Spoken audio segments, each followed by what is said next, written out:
All right, welcome back to Bold Like a Leopard. It is May 1st, and we're going to go through some grim economic news. Of course, May 1st in many countries is Workers' Day, but to me, it's just a sign that better weather is coming and you can go outside more. So, one of the few things I think you should definitely be able to do if you don't have anything else to do, go outside, have a little fun, go out with the pets and the kids if you have any. And I think that's the best way to cope with bad news, which is really what we're going to talk about today on the economic front. And it's hard to condense it into a short, digestible video, but we'll try to keep this under 30 minutes. Um, it seems as if a recession could be in the works right now. There was just a quarter of economic negative growth of negative 1.4%. It came as a slight surprise to the media, and in fact, the stock market has been reflecting it in the past week or so, such that I think really these things are going to start happening faster than the media anticipates, but it's not going to, the full effect isn't really going to be seen yet. Now, I will say that in the past week or so, trends that have been ongoing, I personally have seen in real life. Okay, the inflation trend. Now, the inflation trend isn't necessarily a part of the recession itself, but it can be an omen to one. And we ended up going, me and my wife, to Detroit, and we hoped to have a good time. Unfortunately, we went to a restaurant that we'd been to on a previous occasion, and the portions and the quality had declined while the price had gone up. So that's probably a result of inflation. Could be, simply their supply has been not as good. It could be that their service has gone down. There is something of a labor shortage. Ultimately, none of those are things are good news. So you can say, oh well, it's not a recession. It's a labor shortage.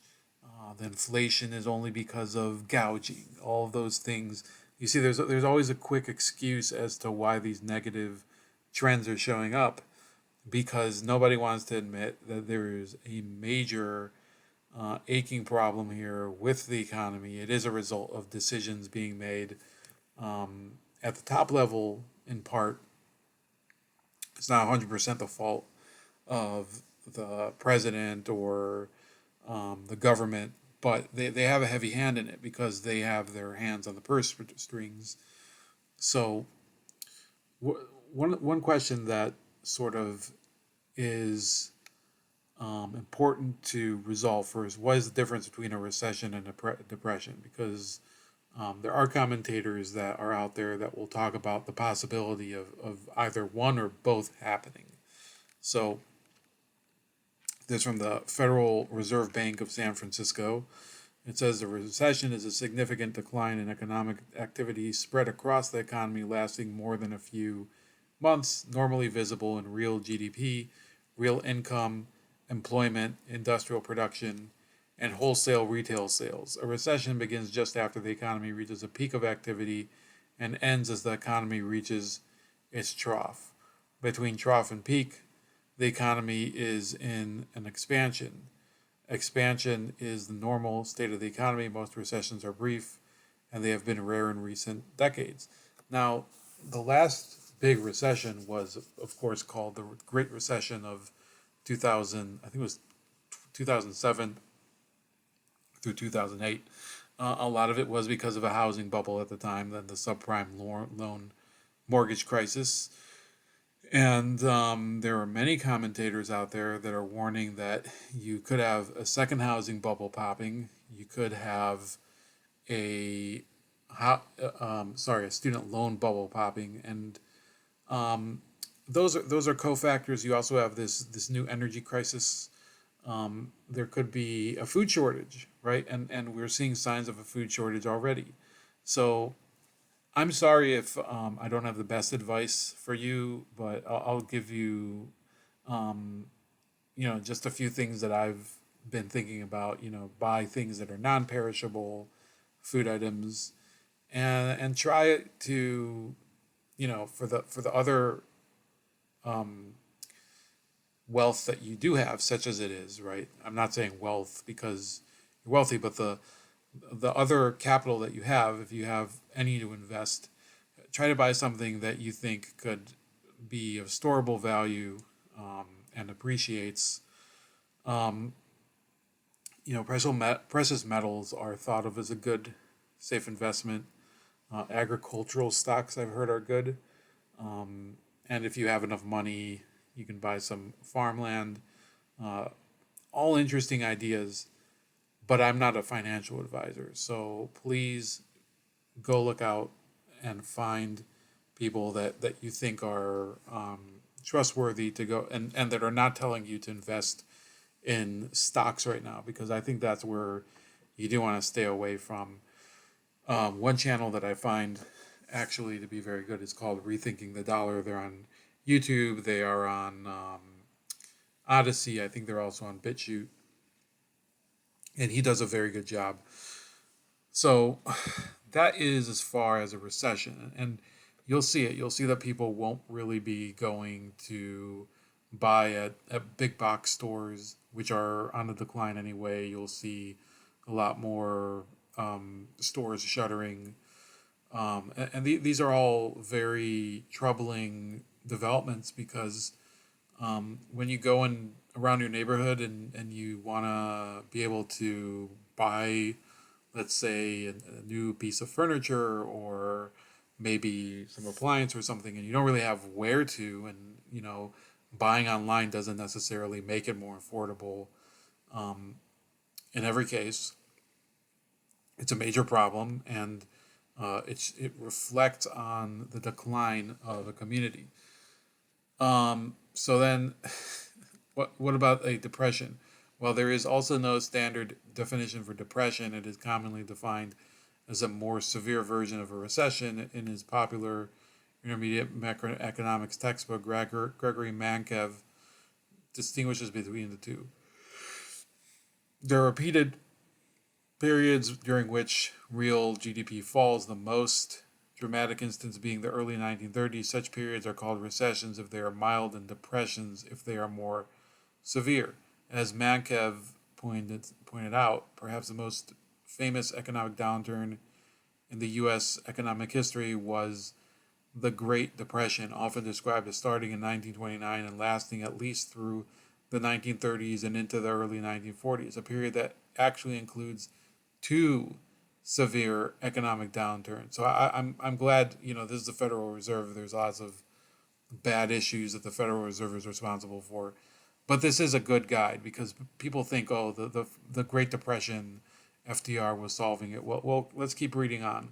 Using the NBER business cycle dates, the first downturn of the Great Depression started in August 1929 and lasted 43 months until March 1933, far longer than any other 20th century contraction. The economy then expanded for 21 months from March 1933 until May 1937, before suffering another downturn from May 1937 until June 1938, a period of 13 months.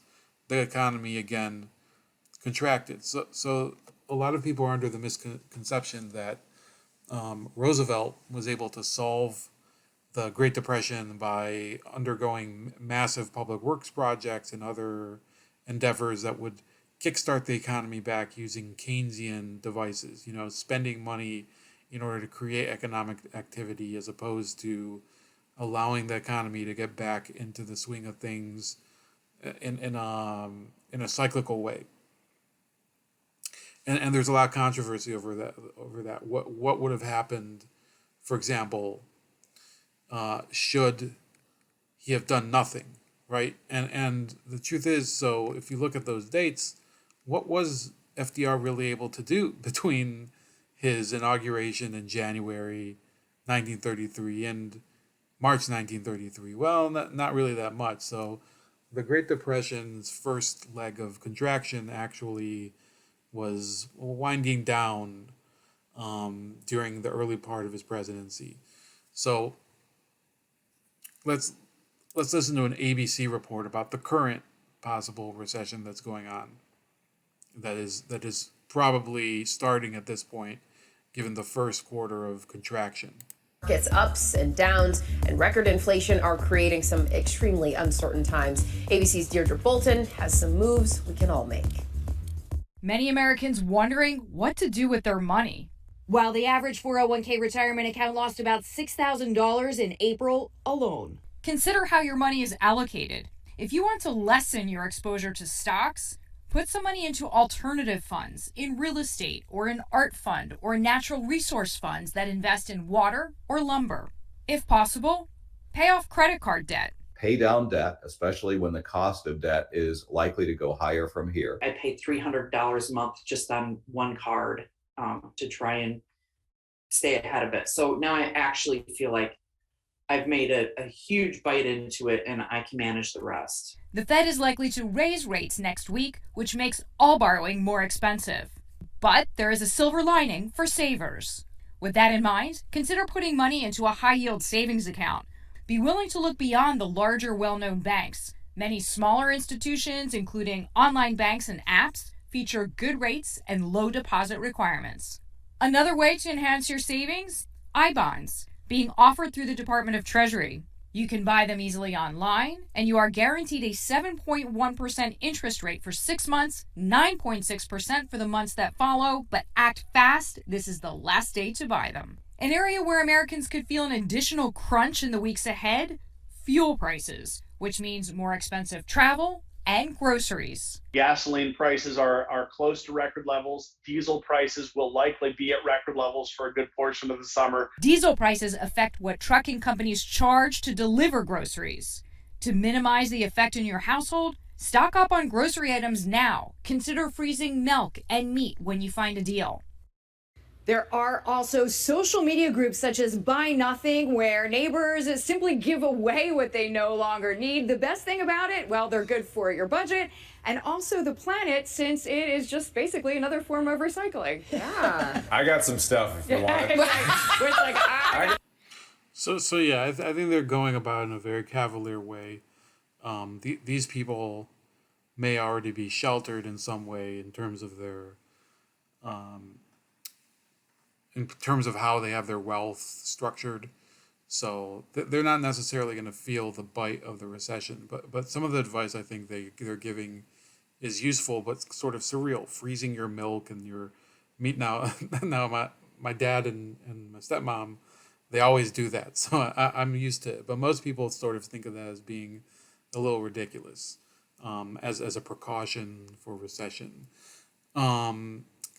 But yeah, I remember growing up there, I'd always see like frozen meat. And actually it is a good idea at any point because, when you stock up on things like that, you never really have to, worry about whether quality will go down, shortages, portions are declining.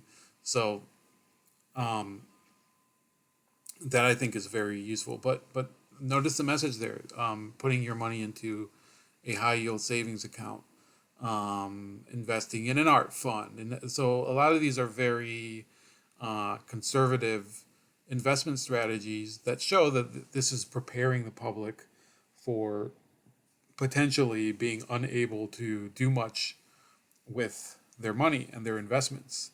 So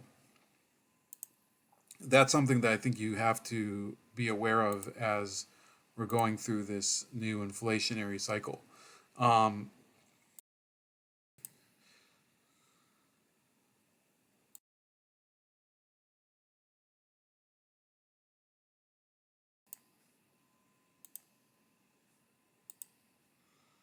So, sorry, I was having an issue with the volume there. So anyway, I was looking into the issue of the housing bubble. Now you can get contradictory news about the housing bubble because it depends on who you ask. Pulte Group, which builds homes, buy. Housing is in a bullish shortage, not a bearish bubble. Could there be a conflict of interest in that headline from Seeking Alpha, which I think Seeking Alpha has some good articles. A key piece of the housing bubble equation is intensifying as home prices spike. That's from Business Insider. Fears of housing bubble mount, but any correction won't be likely to last, according to the New Hampshire union leader. So we've gone from not really talking about a housing bubble to acknowledging that there could be a housing bubble ready to pop, but they're saying, well, it won't last very long. So it's a very interesting way of phrasing things. Suddenly acknowledging there's a problem, but calm down. It's only a small iceberg, right? Then Yahoo Finance 2 days ago says 2 signs the U.S. isn't in a housing bubble, but only a week ago Yahoo Finance says another housing bubble. We're skating close to one, says one Realtor.com analyst. 3 weeks ago, a housing bubble is on everyone's mind now. Here's what it is and how to know if the U.S. is in one. So there's a lot of mixed messaging here. NASDAQ says the 3 ways the next housing bubble will be different than 2008. Let's click on that one. So NASDAQ, of course, very well known for having its index. In case you haven't heard, the housing market is about to explode like a giant balloon at a gender reveal party. Or not. How's that for mixed messaging and hedging your bets? Predicting what's going to happen in the housing market with any certainty is a fool's errand. We can speculate based on history, but there's never been a market quite like this one. And it says the Federal Reserve of Dallas weighs in. Here's something we know for sure. Nothing stays the same. And when changes do come to the housing market, those changes will be felt by millions. According to researchers from the Federal Reserve of Dallas, there's a storm brewing. Okay, what they actually said is that there are, quote, signs of a brewing U.S. housing bubble. To bolster the point, the Fed points to these 3 factors. 1, prices have increased at a rate that cannot be justified by economic fundamentals. 2, the current rate of home price growth is unsustainable. Double-digit price increases cannot go on forever. 3, interest rates are on the rise. So the first 2 of these, I don't think that they're really different. I think they said 2 things at the same time, but I certainly agree. There is a neighborhood my sister lives in where the price just keeps going up, and there's no real rhyme or reason to it, and the houses just keep going up for sale, and people snatch them up. Now it's a little bit different because it's a very in-demand area, but even in those cases, you start to say, well, how much possibly could this go? At a certain point, you have saturation, and people are going to say, I'm sorry, but this is a little too much for me. I'm going to seek elsewhere. And then you might see the bubble pop. But this is more of an issue on the macro level when you see that the mechanism begins to stall. There's already stalling in terms of people refinancing their mortgages. And why? Because of point 3. Point 3 is that interest rates are on the rise. And if you have money for refinancing, if you have refinancing as the goal for people, and they see, well, I'm at this rate, which is whatever, 3.25%, which I think it was at a while back, and now it is at 4.5%. They're not going to refinance because who wants to refinance for more? So these mortgage companies are having problems getting people to refinance, which is really, somebody explained it to me. They said like the new buy market is like this much, and it's a lot of buys, but the refinance market is like these many of the mortgage loans. So it's an interesting way of looking at the mortgage and the housing market. While the Fed noted that the rapid rise in home values does not necessarily point to a bubble, it is one important piece of the puzzle. According to real estate giant Redfin, buyer behavior has changed over the past few months. Here's what Redfin is seeing. As mortgage rates shoot up at the fastest pace in history, the typical home buyer's mortgage payment is now $500 more per month than it would have been if they purchased a home in January. Some buyers have stepped back from the house hunt as mortgage payments now exceed their budgets. So if some household is making $3,500 a month and their mortgage payment is going to end up being $5,000, like no, they can't do it. They're not going to be able to do it. And the bank isn't going to be able to award a mortgage at a lower rate. Some buyers have stepped back from the house hunt. Oh, sorry, I just read that. Fewer people are starting online home searches. Fewer people are applying for mortgages as compared to this time last year. An increasing number of home sellers have reduced their asking price.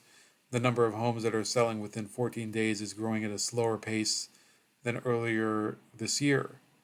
Number of homes that are selling within So what that's saying is basically, it used to be that if you put your house up for sale within 2 weeks, you could get a buyer. Well, apparently it's not as simple as it was.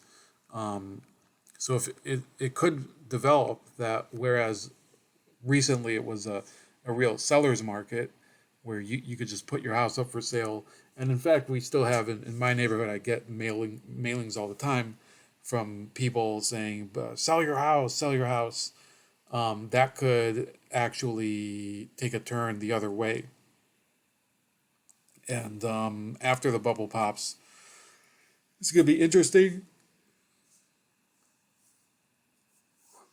We're gonna have to determine when it's a good time for people to start reinvesting in real estate, and that is always a good question, because from every bubble emerge new investors and new ways to make money. So don't think of this only as negative, but there is going to be a lot of bad news in the short term, and there's things I don't exactly have the answer for today. And there might not be an answer for a long time, but bubbles and recessions and depressions do sometimes take a little while, and then you have opportunities at the end if you're able to weather the storm. Joe Biden apparently appeared at the White House Correspondents' dinner, and this, I think, is an interesting look for him. He's been on a terrible trend. Of course, he was trying to restore some of his approval through the Ukraine situation. And I think that's sort of washed over. Nobody really is interested in what's going on in Ukraine because people have things to do here. And even I, at the beginning, I was doing I think 3 videos during 1 week where I was sort of breaking down real issues that were going on in Ukraine. And I think I got a few things wrong in terms of predictions and what I thought was going to happen. But generally speaking, Russia is now able to take the initiative and grind the Ukrainians down a little bit more. And unfortunately, there's not going to be a clear winner out of this. It actually could go on for a little while. And the American public's resolve to really pay attention to this has been exhausted. They're not interested in anything going on outside of their own, 4-block radius. That they're all trying. Most Americans, in fact, before this crisis, probably thought Ukraine was just like some factory for MMA fighters. They don't have any concept of what goes on over there, what type of culture it is, the deep traditions of the Ukrainians and the Russians and those issues. So trying to milk that crisis in order to, unify the country, I think was an interesting idea on the part of Biden. And I don't think it's really gone the way he was hoping because, Americans are sort of an insular society. They're not necessarily tied into geopolitics in the long term. So we'll see what happens with that. But more importantly, like I've been saying, you have this recession that seems to be developing already, inflationary crisis, food shortages, energy crisis, You do have actual economic damage to major blue chip companies that is happening. Disney, for example, and I'm not entirely convinced this is only because of the cultural wars. I think there's generally bad business strategies going on. General Electric is having a lot of turmoil. Um, I saw Amazon last week had a 15% contraction. And I think for the casual person, somebody who's not involved deeply in investing, it's still interesting to think about, given how much these companies have an influence over our daily lives. Um, this writer, Michael Arsenault, he's a real far leftist, but he does make a point here. Attending the White House Correspondents' Dinner is a bad look for Biden. Um, he was saying, "Oh, it's a bad tradition. It's something where all these celebrities get invited for an event that supposedly is about the press celebrating its place, safe safeguarding democracy by questioning world leaders, but they get to let their hair down a little bit and have fun." I've always thought the White House Correspondents' Dinner is terrible. Once in a while, you have a good comedian, and the comedian I think is usually a good feature, but the event itself is so unsightly that I think that it is it's far from redeemable, right? You can have the best comedian. There was Norm Macdonald one year. I think Chris Rock did it one time. I'm not sure who else would be. Did Ray Romano do it one time? So there have been some good comedians that have done it, and then there have been some comedians that I think are terrible, like Michelle Wolf. I think she did it. That you sort of see that the press is really jealous about its own place in American society at the top, and they want to be seen as part of the establishment. So they're inviting people, like they said here, Martha Stewart, Michael Keaton, who's an amazing actor, Drew Barrymore, Pete Davidson. So they get seats at the table, and this is really just a way of showing that the press is involved at the highest levels of government and also the highest levels of celebrities. So where does that put them with relation to you? They don't see you as being the class that they're responsible to. They see people that are close to their level, and the people that they aspire to be close to, like Pete Davidson, who is currently the it guy, for no apparent reason apart from his relationship with Kim Kardashian. So, as the economy shrinks, Biden is now concerned about recession in 2023. So this is the last part I want to deal with, and I wanted to leave it for last. Unfortunately, the video is running long, but I did want to talk a little bit about the political ramifications of it. So it says here, he's already presided over historic inflation.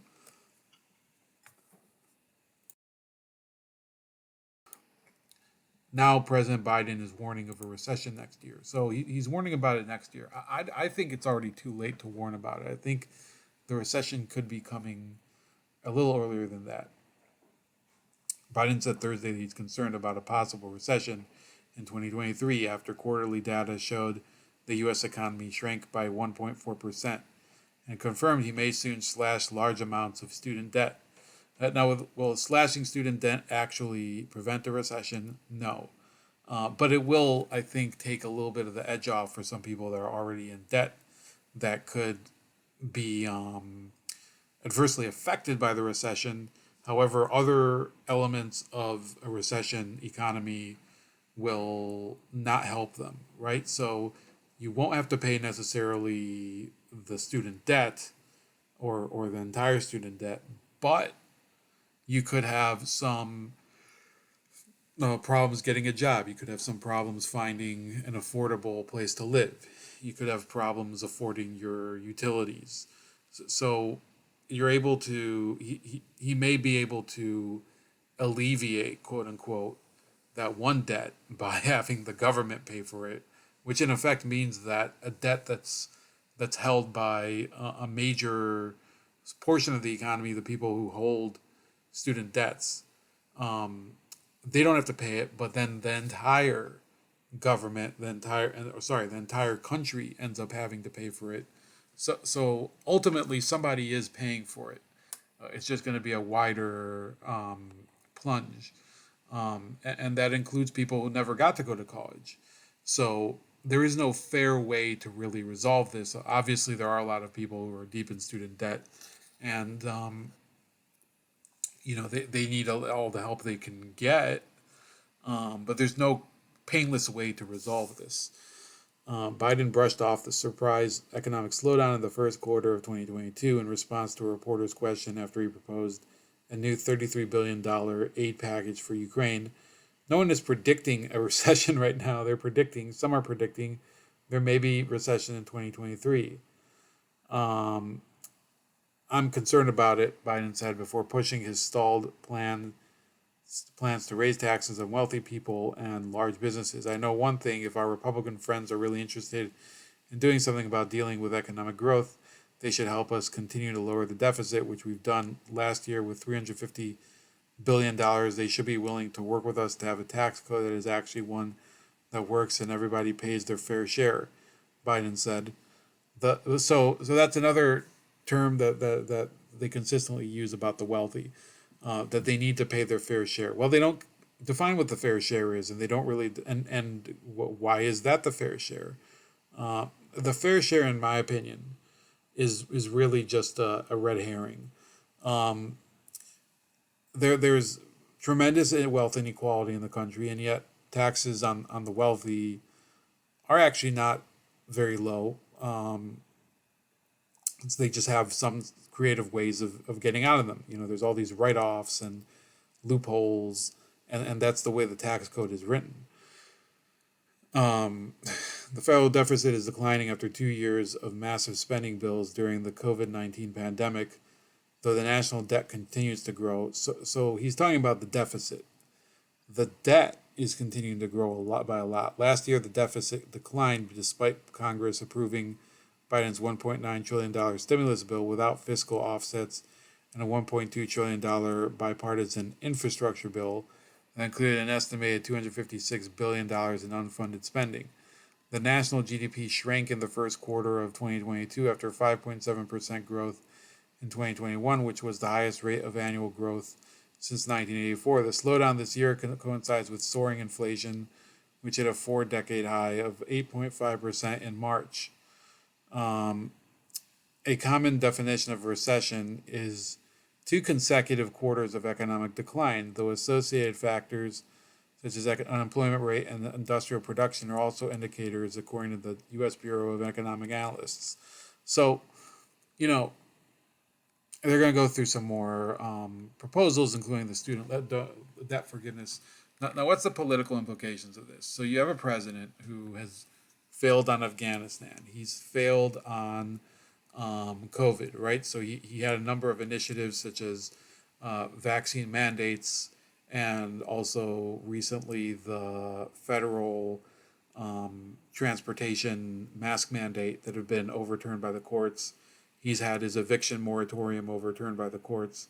And in many of these court battles, he's basically been given the boot, and the courts have said, well, no, you can't do this. The Supreme Court said the eviction moratorium, which was a big marker for me, said, no, you can't just say that we have an eviction moratorium in perpetuity. You need Congress to authorize that. And at this point, you've sort of forgotten to do that, and Congress didn't go ahead and do it. So the eviction moratorium, it was overturned by the Supreme Court. And that became a problem for many people who were facing eviction. So all of these factors have created this economy that is not working for poor Americans, and it's also not working for middle-class Americans. But it is working for people who are comfortably wealthy and have diversified their wealth portfolio. So those people are usually prepared for all sorts of contingencies because they pay the right people to do it.